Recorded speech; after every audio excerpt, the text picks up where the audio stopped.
आपके बच्चे अपनी पढ़ाई छोड़कर 15 दिन के लिए वो कावड़ लेने जाते हैं।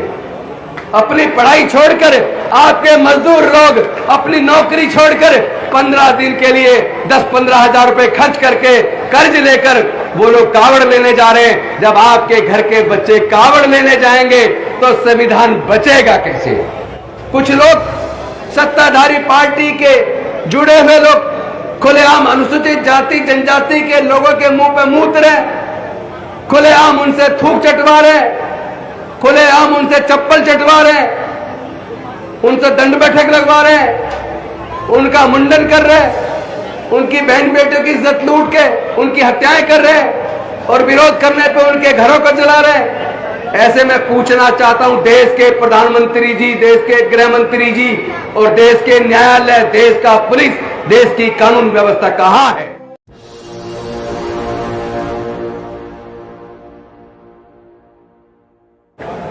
आजकल आप देख रहे होंगे पिछले 2-3 सालों में कई प्रकार के नए नए कथावाचक आ गए।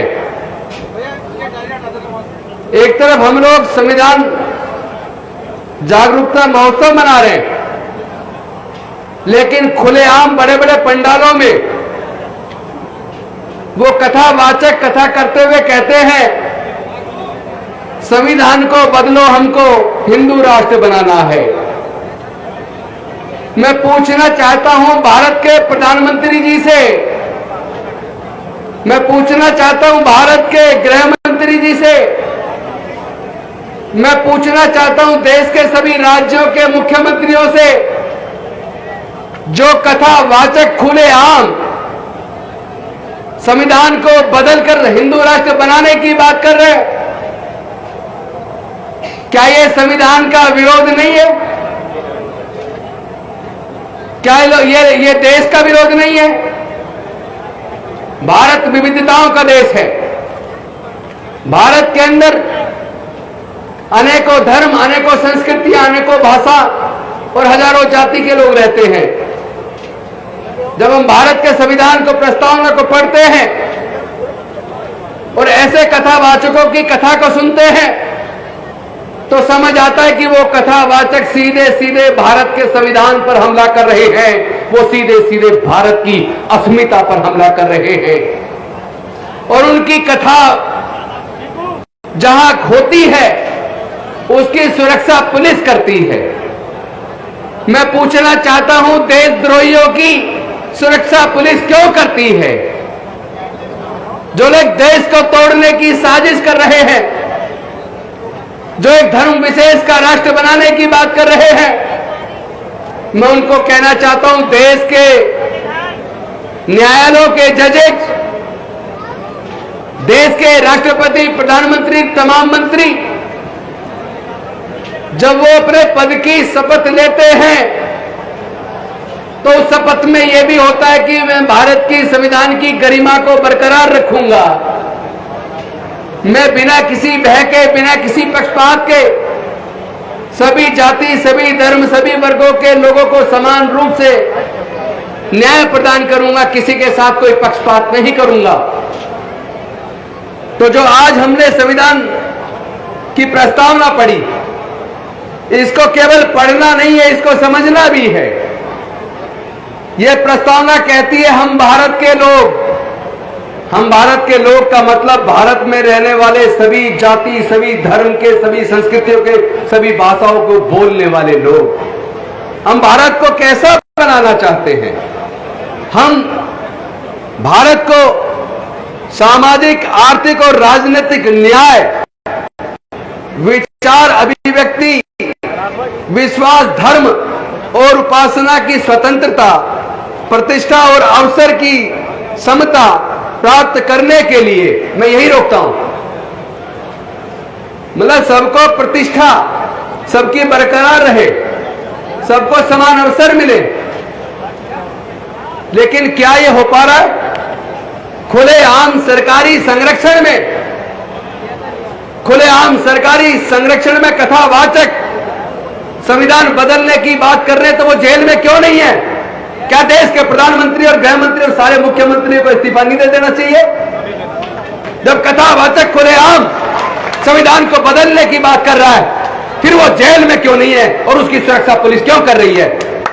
क्या देश की पुलिस संविधान तोड़ने वालों को सुरक्षा देने के लिए बनी है, या देश की पुलिस संविधान की सुरक्षा करने के लिए, सबके मान सम्मान की सुरक्षा करने के लिए और इस संविधान की रक्षा करने के लिए बनी है? इस अंतर को समझना पड़ेगा। कुछ लोग सत्ताधारी पार्टी के जुड़े हुए लोग खुलेआम अनुसूचित जाति जनजाति के लोगों के मुंह पे मूत रहे, खुलेआम उनसे थूक चटवा रहे, खुलेआम उनसे चप्पल चटवा रहे, उनसे दंड बैठक लगवा रहे, उनका मुंडन कर रहे, उनकी बहन बेटियों की इज्जत लूट के उनकी हत्याएं कर रहे और विरोध करने पे उनके घरों को जला रहे। ऐसे में पूछना चाहता हूं, देश के प्रधानमंत्री जी, देश के गृह मंत्री जी और देश के न्यायालय, देश का पुलिस, देश की कानून व्यवस्था कहां है? केवल ऐसे भाषण देने से काम चलेगा क्या? अरे संविधान की जागरूकता बनेगी कैसे जब आपके संविधान के ऊपर चर्चा करने वाली सभाओं में हम केवल पुरुष आते हैं, केवल पुरुष आते हैं, और वो भी अपने बच्चों को और पत्नी को साथ लेकर नहीं आते। हम लोग पुरुष लोग संविधान के ऊपर चर्चा करते हैं, समाज के ऊपर होने वाले जुल्म जाति पर चर्चा करते हैं, और हमारे मोहल्ले में कथावाचक आता है, हमारी पत्नी और बच्चे उस कथा को सुनने जाते हैं और वह कथा में वो संविधान बदलने की बात करता है, हिंदू राष्ट्र बनाने की बात करता है, हिंदू मुस्लिम की कत्ल करने की बात करता है, लोगों में नफरत फैलाता है, और हम यह संविधान बचाने की और मानवता की बात करते हैं, समता की, स्वतंत्रता की, बंधुता की, न्याय की बात करते हैं। तो आपके बच्चे ने, आपकी पत्नी ने, आपकी बहन ने, आपकी बेटी ने, आपकी मां ने समता, स्वतंत्रता, बंधुता और न्याय की बात को नहीं सुना। वो कथावाचकों के पास जाके वो नफरत कैसा फैला रहे हैं, समाज को बांटने की साजिश कैसे कर रहे हैं, अंधविश्वास पाखंडवाद में डालकर हमारे बच्चों के भविष्य को अंधकार में कैसे डाल रहे हैं। अनजाने में हम अपनी पत्नी और बच्चों को घर छोड़ देते हैं और उन कथावाचकों की कथा सुनकर आपके बच्चे अपनी पढ़ाई छोड़कर 15 दिन के लिए वो कावड़ लेने जाते हैं। अपनी पढ़ाई छोड़कर आपके मजदूर लोग अपनी नौकरी छोड़कर 15 दिन के लिए 10-15 हजार रुपए खर्च करके कर्ज लेकर वो लोग कावड़ लेने जा रहे हैं। जब आपके घर के बच्चे कावड़ लेने जाएंगे तो संविधान बचेगा कैसे? संविधान केवल बात करने से बचने वाला नहीं है। मेहनत कश लोग जो 18-18 घंटे काम करते हैं उनको भरपेट खाना नहीं मिलता। जो लोग एसी दफ्तरों में बैठते हैं, जिनके बड़े बड़े उद्योग धंधे हैं, बड़ी बड़ी इंडस्ट्रियां हैं, जो बड़े बड़े कुर्सियों पर बैठे हैं, अधिकारी हैं, उनके बच्चे तो कावड़ लेने नहीं जाते। उनके बच्चे तो विदेश में पढ़ने जाते हैं, उनके बच्चे कॉलेज में पढ़ने जाते हैं, उनके बच्चे IAS IPS बनने की कोचिंग ले रहे होते हैं, और आपके बच्चे धर्म की रक्षा का ठेका लेते हैं। तो समाज किसका बनेगा? किसका समाज मजबूत होगा? समाज उसका मजबूत होगा जिसके बच्चे पढ़ेंगे। समाज उसका मजबूत होगा जिसके बच्चे व्यापार में अपना मन लगाएंगे। समाज उसका मजबूत होगा जो एकजुट होकर अपने समाज को जागरूक करेंगे। हम लोग तो अपनी बहन बेटियों को जागरूक करते नहीं है, अपने बच्चों को जागरूक करते नहीं है, और ऐसे केवल मंचों पर भाषण सोच के हम लगा के भाषण देने के बाद सोचते हैं समाज जागरूक हो गया, हम चीजों को बदल देंगे, देश के संविधान को बचा लेंगे। जब देश की सरकार ही संविधान बदलने की साजिश कर रही हो, जब देश की सरकार ही खुद हिंदू मुसलमान, पाकिस्तान, हिंदुस्तान, कश्मीर ये बोल बोल के लोगों में नफरत पैदा कर रही हो, तो देश बचेगा कैसे? देश का संविधान बचेगा कैसे? मैं कहना चाहता हूं, देश का संविधान बचाना है तो अपने बीवी को, अपने बच्चों को अंधकार के रास्ते से बाहर निकालो। उन्हें कथावाचकों के पास कथा सुनने मत जाने दो, उनको आप कावड़ लेने के लिए मत जाने दो। अपने बच्चों को स्कूल में भेजो, अपने बच्चों को कॉलेज में भेजो, अपने बच्चे के व्यापार के बारे में उसको समझाओ, अपने बच्चों को नौकरी की तैयारी करवाओ, अपने बच्चों को अंधकार अंधविश्वास, पाखंडवाद से दूर निकालकर जो बाबा साहब ने दिया था वैज्ञानिक दृष्टिकोण, अपने बच्चों को सही और झूठ का एहसास करा दो, अपने बच्चों को अच्छे और बुरे का मार्गदर्शन करा दो। आपके बच्चों को जब अच्छे और बुरे में अंतर करना आ जाएगा तो वो संविधान बचा लेगा, तो संविधान के रास्ते पे चलेगा। संविधान बचेगा तो देश बचेगा, संविधान बचेगा तो देश का प्रजातंत्र बचेगा, संविधान बचेगा तो देश के SC, ST, OBC और माइनॉरिटी की इज्जत आबरू बचेगी। ये लोग जो मुंह पे मूत रहे, जो थूक चटवा रहे, जो चप्पल चटवा रहे हैं और उसकी वीडियो बनाकर वो वीडियो क्यों डालते हैं, कभी सोचा आप लोगों ने? अरे वो ये वीडियो जानबूझकर बनाकर चलाते हैं ताकि आपके अंदर डर पैदा हो जाए।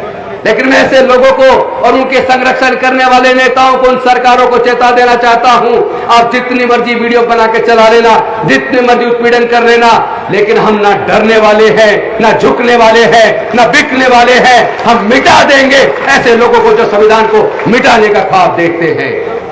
हम लोग डॉक्टर बाबा साहब अम्बेडकर को मानने वाले लोग हैं, हम संत गुरु रविदास को मानने वाले लोग हैं, हम समता पसंद, न्याय पसंद लोग हैं, हम मानवता को मानने वाले लोग हैं। आप हमें डराने की अब सोचना मत, वरना नींद में भी आपको डरावने सपने आएंगे, नींद में भी आपको हमारे भाषण सुनने को मिलेंगे और हम लोग अपने समाज को इतना मजबूत कर देंगे, अपने समाज को इतना ताकतवर बना देंगे, क्योंकि हम जानते हैं हम 88% हैं, 88% लोग राज करेंगे। क्योंकि जैसा अभी राजकुमार सैनी जी कह रहे थे, डॉक्टर बाबा साहब अम्बेडकर ने कहा था पहली पीढ़ी हमारी मारी जाएगी न्याय के लिए लड़ते हुए, दूसरी पीढ़ी न्याय के लिए लड़ते हुए जेल जाएगी और तीसरी पीढ़ी न्याय के लिए लड़ते हुए हुक्मरान बनेगी। मारे जाने वाली पीढ़ी का दौर खत्म हो गया, जेल जाने वाली पीढ़ी का दौर चल रहा है। आने वाले 2-3 साल बाद आप हुक्मरान बनेंगे। अब आप राज करने की स्थिति में आने वाले हैं, अपने ऊपर भरोसा तो करो। अरे अपने ऊपर, अपने वोट के ऊपर भरोसा करो, क्योंकि तुम्हें वोट की कीमत का एहसास नहीं है। जब देश का संविधान लिखा जा रहा था, देश आजाद होने वाला था, संविधान सभा के सामने यह प्रश्न आया कि अब सरकारें अपनी सरकार, हमारी जनता सरकार चुनेगी, अंग्रेज जाने वाले हैं, तो वोट देने का अधिकार किसको मिलना चाहिए। जब इस बात पे चर्चा शुरू हुई कि वोट का अधिकार किसको मिलना चाहिए, तो संविधान सभा के ज्यादातर सदस्य केवल वोट देने का अधिकार ग्रेजुएट को देना चाहते थे। कुछ संविधान सभा के सदस्य वोट का अधिकार इनकम टैक्स पेई को देना चाहते थे, कुछ बड़े जमींदारों को देना चाहते थे। यानी कुल मिला के संविधान सभा के ज्यादातर सदस्य केवल 5% लोगों को वोट का अधिकार देना चाहते थे। लेकिन डॉक्टर बाबा साहब अम्बेडकर जी ने सोचा, इस वर्णवादी मनवादी व्यवस्था में हमारे लोगों के पढ़ने लिखने पर धार्मिक बंदिश थी, हमारे लोगों के व्यापार करने पर धार्मिक बंदिश थी, हमारे लोगों के संपत्ति रखने पर बंदिश थी। तो फिर हमारे लोग ना ग्रेजुएट बन पाए, ना व्यापारी बन पाए, ना इनकम टैक्स पेई बन पाए। तो इसका मतलब ये संविधान सभा के सदस्य देश के अनुसूचित जाति, जनजाति, पिछड़े वर्ग और गरीबों को, मजदूरों को, किसानों को और महिलाओं को वोट का अधिकार देना नहीं चाहते। लेकिन डॉक्टर बाबा साहब अम्बेडकर अपने बुद्धि और विवेक से, अपने तर्क से पूरी संविधान सभा को यह बात मानने के लिए मजबूर कर दिया कि भारत में वोट देने का अधिकार केवल इनकम टैक्स पेई को नहीं, केवल ग्रेजुएट को नहीं, केवल बड़े व्यापारियों को नहीं, केवल पूंजीपतियों को नहीं, बल्कि भारत में रहने वाले सभी लोगों को वोट का अधिकार समान रूप से मिलेगा और हर आदमी की एक वोट होगी और हर व्यक्ति की वोट की कीमत बराबर होगी। लेकिन हमने गलती क्या की? हमने अपनी इस वोट की कीमत को समझा नहीं कि कितनी मुश्किल से डॉक्टर बाबा साहब अम्बेडकर ने हमें वोट का अधिकार दिया।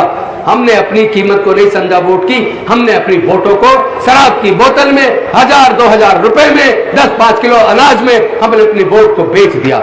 और हम ये भूल गए कि वो लोग जो हमारी वोट को खरीदते हैं, जिन लोगों के पैसे से वो हमारी वोट को खरीदते हैं, उन्हीं लोगों के हाथों वो हमारे बच्चों के भविष्य को बेच देते हैं।